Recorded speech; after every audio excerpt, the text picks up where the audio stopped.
Ay, magandang araw mga kaaray. Marami kasi akong pansit-pansitan dito sa mga paso ko. So, I decided po na gawing salad po ito kasi na may napanood ako. Try ko lang ito kung masarap ba. Ayan, hinimay-himay ko. And then, nilagyan ko ng onion at saka kamatis and lemon at saka garlic. Ayan, may black pepper.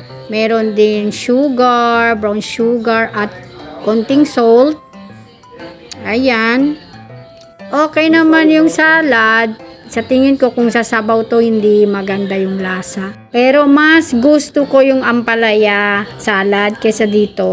At syempre yung lettuce. Mga kaaray, kain po tayo. God bless!